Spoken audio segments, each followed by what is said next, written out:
আমি জাস্ট আপনাদেরকে 10টা নসিহা করব, জাস্ট পয়েন্ট বাই পয়েন্ট। আমি ফজরের পরে এটা বসে লিখেছিলাম। আপনারা এই 10টা কাজ কখনো ছাড়বেন না। আমাকে ওয়াদা করেন, এই 10টা কাজ আপনারা বাচ্চাদের ফিউচারের স্বার্থে কখনো ছাড়বেন না ইনশাআল্লাহ।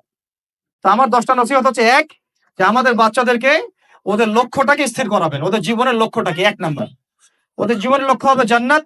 এবং আমাদের বরেণ্য যে মানে সিংহ পুরুষরা আছেন উম্মার, ওদেরকে চিনাই দিবেন, ওদের মতো ওদেরকে হতে বলবেন। তোমাকে হামজার মতো হতে হবে, তোমাকে খালিদের মতো হতে হবে, তোমাকে ওমর ইবনে খাত্তাবের মতো হতে হবে, তোমাকে আলী ইবনে আবি তালেবের মতো হতে হবে, তোমাকে মারিয়াম আলাইহিস সালামের মতো হতে হবে, তোমাকে আয়েশার মতো হতে হবে। এই চেতনাগুলো ছোটবেলা থেকে ওর মধ্যে ইনস্টল করে। ও সামনে একটা রোল মডেল দেখবে যে আমাকে এরকম হতে হবে। 2 নাম্বার, সন্তানকে নিজের মনে করবেন না। সন্তানকে মনে করবেন এটা আল্লাহর আমানত আপনার কাছে। এই আমার ছেলে, এটা আমার ছেলে না, এই ছেলেটা আল্লাহ পাক আমাকে দিয়েছেন। বিশ্বাস করেন, আমরা তো ওকে নেওয়ার জন্য চেষ্টাও করি নাই। এমন হয়নি আপনাদের সময়? সন্তান না চেষ্টা করতো সন্তান আসে নাই? কোনো কোনো ক্ষেত্রে এমন হয়েছে সন্তান নষ্ট করার মানুষ চেষ্টা করছে, তাও সন্তান আল্লাহ দিয়েছেন। সন্তান আমার না, সন্তান আল্লাহর দেওয়া, আমার কাছে আমানত। একে যদি আমি সুসন্তান রূপে মানুষ না করি, আগামী দিনে ওমর না বানাই, তাহলে আল্লাহ আমাকে ধরবে। That's all. 1 নাম্বার, সন্তানকে ওর গন্তব্য চেনাবেন, ওকে আমাদের সিংহ পুরুষদেরকে পরিচয় করাই দিবেন, ওর মতো তাদের মতো হতে বলবেন। এবং সন্তানকে আপনার নিজের মনে করবেন না, সন্তানকে মনে করবেন আল্লাহর দেওয়া জাস্ট একটা আমানত। 3 নাম্বার, সর্বোচ্চ সেরা কারিকুলাম যারা দিচ্ছে ওই রকম প্রতিষ্ঠানে আপনি ওকে পড়াবেন। এরকম প্রতিষ্ঠান যদি সরকার দেয় তাহলে সরকারি প্রতিষ্ঠানে পড়াবেন, আমার কোনো সমস্যা নেই। যদি না দেয় তাহলে বেসরকারি, আর যদি বেসরকারিও না থাকে তাহলে আমরা গড়ে তুলবো ইনশাআল্লাহ তাআলা। 3 নাম্বার হচ্ছে, এটা 3 নাম্বার। 4 নাম্বার, আল্লাহর ওয়াস্তে, এটা আমি প্রথমে বলতে চাইছিলাম, আল্লাহর ওয়াস্তে ডিভাইসের এডিকশন থেকে বাচ্চাদেরকে বাঁচান। ডিভাইসের এডিকশন এত মারাত্মক যে আমি নিজে এখন কোরআনের আয়াত ভুলে যাচ্ছি দিন দিন। এই ডিভাইস আমার হাতে যেটা আছে, এটা একটা পয়জন, এটা একটা হিপনোটাইজ করার যন্ত্র মানুষকে। এই মোবাইলের এডিকশন থেকে বাচ্চাদেরকে বাঁচাবেন আল্লাহর ওয়াস্তে। যদি আপনি বাচ্চাকে হাফেজ বানাতে চান, আলেম বানাতে চান, কারি বানাতে চান, মুহাদ্দিসা বানাতে চান, এটা হাতে থাকলে আপনি পারবেন না। এটাতে এডিক্টেড হয়ে গেলে আপনি কোনোভাবেই বাচ্চাকে মেমোরি ধরে রাখতে পারবেন না। বহু হাফেজে কোরআন ভুলে গেছে দিন দিন এটার কারণে। এটার মধ্যে অ্যাডাল্ট্রি অনেক কিছু আছে, ওরা এগুলো বোঝে, ওরা এগুলো এখন বোঝে, কিন্তু ওরা ছোট নাই এখন।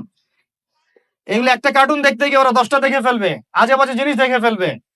এটা এটা এটা এটা এটার মানে ব্যবহারটাকে নিয়ন্ত্রণ করেন, ডিভাইস এডিকশনটা বন্ধ করেন। আল্লাহ পাক তৌফিক দান করেন, আমিন।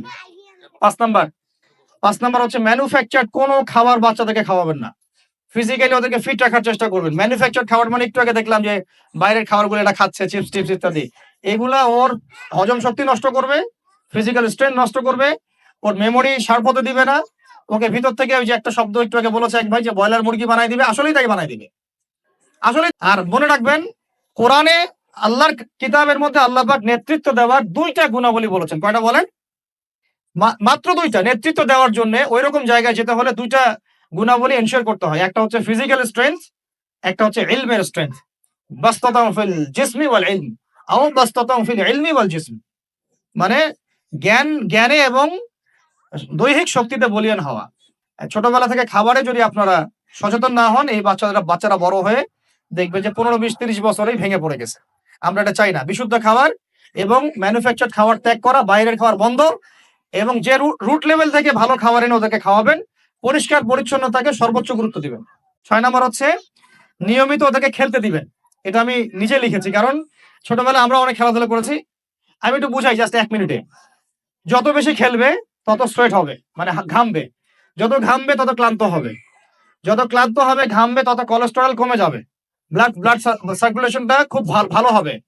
তারপরে যত খেলবে ও টায়ার্ড হবে, তখন ও খাবে বেশি, মানে ভালো জিনিস খাবে বেশি, রুচি বাড়বে।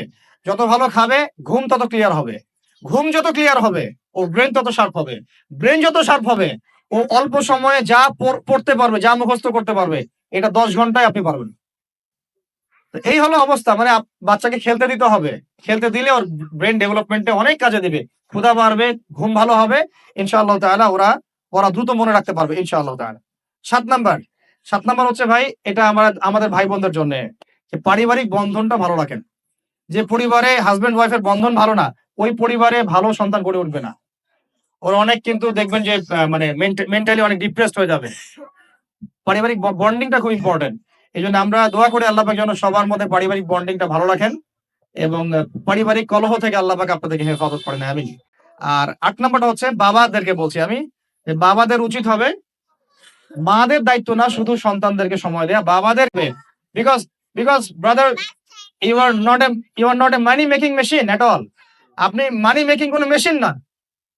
আপনার কাজ শুধু টাকা আর্ন করা না তো, আপনার আমার কাজ হচ্ছে বাচ্চাকে সময় দেয়া। কোরআন আপনি খোলেন, কোরআনের মধ্যে আপনি মা এবং ছেলের কোনো কনভারসেশন পাবেন না। আমার জ্ঞান ক্ষুদ্র, যদি থাকে আমাকে জানায়েন, যে কোনো জায়গায় যদি থাকে, কোনো জায়গায় যদি পান মা এবং ছেলের কনভারসেশন আমাকে জানায়েন। আমি কোথাও কোরআনে মা এবং ছেলের কোনো কনভারসেশন পাই নাই, মা এবং সন্তানের কোনো কনভারসেশন পাই নাই। আমি যদি ভুল হই বা আমার যদি জানা না থাকে আপনি আমাকে জানাই দিন।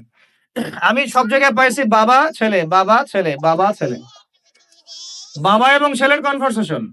তার মানে কোরআন আমাদেরকে হেদায়েত দিচ্ছে যে বাবাদেরকে সময় দিতে হবে ছেলেদেরকে। ইউসুফ তার বাবার সাথে কথা বলছেন, ইউসুফের বাবা তার ছেলের সাথে কথা বলছেন, লুকমান আলাইহিস সালাম তার ছেলেকে নসিহত করছেন, ইব্রাহিম আলাইহিস সালাম তার ছেলেকে বলছেন আমি তোমাকে জবাই করার স্বপ্ন দেখেছি। মা ছেলের কনভারসেশন খুব পাওয়া যায় না। আমি জানি না কোনো জায়গায় থাকতে পারে, থাকলে আমাকে জানায়েন, কিন্তু আমি পাইনি কখনো। তো বাবাদেরকে বলবো আপনি সন্তানকে সময় দেন, because you are not a money making machine at all. আপনি কোনো মানি মেকিং মেশিন নন। এটা হলো ৮। ৮ দুটো বলে শেষ করতেছি। ৯ নাম্বার হচ্ছে সন্তানকে চাপ দিবেন না, চাপ দিয়ে ওকে জোর করে কোনো কাঠামো দেওয়ার চেষ্টা করবেন না, বরং আপনি খুঁজে বের করেন আপনার সন্তানের মধ্যে ইউনিক প্রতিভা কি আছে। এই মেয়েটার মধ্যে হয়তো একটা প্রতিভা আছে যেটা আমার মেয়ের মধ্যে নাই, এর মধ্যে একটা প্রতিভা আছে ইউনিক যেটা ওর মধ্যে নাই, ওই ছেলেটার মধ্যে একটা প্রতিভা আছে যেটা আবার এই মেয়ের মধ্যে নাই। আপনি কখনো কারোর সাথে কারো তুলনা করবেন না। তুমি মারিয়ামের মতো ফার্স্ট হতে পারো নাই কেন, তুমি ওই সুমাইয়ার মতো সেকেন্ড কেন হলো না, তুমি ওই আব্দুল্লাহর মতো কেন ফার্স্ট হলো না, কখনো এরকম তুলনা করবেন না। এগুলো করলে ছেলেরা ভিতর থেকে, মেয়েরা ভিতর থেকে খুব ডিপ্রেসড হয়ে যায়, আত্মবিশ্বাস হারায় ফেলে। ওরা মানে মনে করে হয়তো আমার দ্বারা কিছু হবে না। বরং আপনি আর উৎসাহিত করবেন, কোনো সমস্যা নেই বাবা, কোনো সমস্যা নেই আম্মু, এবার বড় নেই পরে এবার হবে ইনশাল্লাহ। বরং তাদেরকে সময় দিবেন এবং খুঁজে বের করবেন যে কোন প্রতিভা আপনার মেয়ের মধ্যে, আপনার ছেলের মধ্যে আছে। কেউ দেখবেন খুব ভালো লিখতে পারে, কেউ ভালো আবৃত্তি করতে পারে, কেউ ভালো নেতৃত্ব দিতে পারে, কেউ ভালো দেখবেন যে মাশাআল্লাহ মুখস্থ করতে পারে। প্রতিভা বিচক্ষণতার সাথে ফাইন্ড আউট করতে হয়। এটা আমার কাজ বাবা হিসেবে, আপনার কাজ মা হিসেবে। আল্লাহ পাক আমাদেরকে এটা করার তৌফিক দান করেন, আমি জোর করে চাপায় দেওয়া যাবে না। আর একটা নসিহত শেষ, সেটা হলো আমরা তো ৫ ওয়াক্ত নামাজ পড়বই, বাচ্চাদেরকে তো ইসলামিক পরিবেশ দিবই। আমাদের তাহাজ্জুদের ওয়াক্তে ২ রাকাত নামাজ পড়াটাকে আপনার উপর ফরজ করে নেন। তাহাজ্জুদের ওয়াক্তে অন্তত ২ রাকাত নামাজ পড়াকে আপনার আমার উপর ফরজ করে নেন, যদিও এটা ফরজ না, ফরজ করে নেন। কারণ ওই সময় দোয়া যেগুলো করা হয় আল্লাহর কাছে একদম সরাসরি কবুল হয়। আপনাদেরকে আমি একজন মনীষীর কথা খালি বলবো, ইমাম বুখারী রাহিমাহুল্লাহ, নাম শুনেছেন আপনারা? তার কিতাব কিয়ামত পর্যন্ত ইনশাআল্লাহ পড়ানো হবে, ওইটা না পড়ে কেউ আলেম হয় না, তাই না বিষয়টা? তিনি যে একসময় অন্ধ ছিলেন আপনারা কি জানেন? তিনি যে একসময় চোখে দেখতে পারতেন না আপনারা কয়জন জানেন? তার মা তাহাজ্জুদের ওয়াক্তে আল্লাহর কাছে কান্না করতে করতে করতে করতে, আল্লাহ আমার ছেলের চোখটা ভালো করে দাও, আল্লাহ আমার ছেলের দৃষ্টিশক্তি ফিরায় দাও, আল্লাহ আমার ছেলের দৃষ্টিশক্তি ফিরায় দাও। মায়ের এই দোয়া আল্লাহ পাকের আরশ পর্যন্ত পৌঁছে দেয় অলৌকিক ভাবে, মিরাকুলাসলি। ইমাম বুখারী রাহিমাহুল্লাহ সকালবেলা উঠে চোখে দেখা শুরু করে। আজকে ইমাম বুখারী কি এবং তার কিতাবের মূল্য কি, তার মর্যাদা কোথায়, তার কিতাব না পড়লে আমাদের মতো কোনো মানুষ আলেম হতে পারবে না, এটা আমরা এখন স্বতঃস্বীকৃত। কিভাবে হয়েছে ভাই বোনেরা? দোয়ার মাধ্যমে। প্রচুর দোয়া করতে হবে সন্তানদের জন্য। আমি যতবার বাইতুল্লাহ যতবারই জিয়ারত করেছি, তাওয়াফ করেছি, প্রত্যেক তাওয়াফে আমি সবসময় দোয়া করি আমার ছেলে মেয়েদের জন্য। আল্লাহ আমার ছেলে ওসমানকে ওসমান রাদিয়াল্লাহু আনহুর মতো বানাও, শর্টকাট দোয়া আর কি। আমার ছেলে মেয়ে মারিয়ামকে মারিয়াম আলাইহিস সালামের মতো বানায় দাও। আল্লাহ আমার মেয়ে আয়েশাকে আয়েশা রাদিয়াল্লাহু আনহার মতো বানায় দাও। আল্লাহ আমার ছেলে ওমরকে ওমর ইবনে খাত্তাবের মতো বানায় দাও। আপনারা এবার দোয়া করতে থাকেন।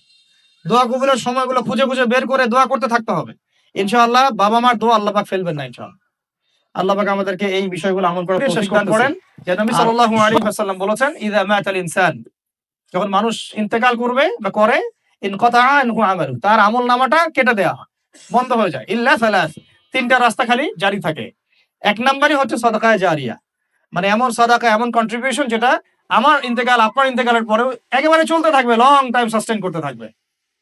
এটা একটা। 2 নাম্বার ওয়ালাদুন সালেহ, আমার নেককার সন্তান বা আপনার নেককার সন্তান, যে আপনার আমার জন্য কালকে আমাদের মানে পরকালে বারজাখের জীবনে আমরা যখন থাকবো তখন তারা দোয়া করতে থাকবে। আমি আর বলছি শেষ আমার নম্বর- নম্বরটা হচ্ছে আল ইলম, এমন জ্ঞান ইউনতাফাউ বিহিন নাস, যে জ্ঞান দিয়ে মানুষ উপকৃত হয়। এই হলো শিক্ষা প্রজেক্ট গুলো। আল্লাহ পাক এই হাদিসটার উপর আমাদের সবাইকে আমল করার তৌফিক দান করেন। আমিন।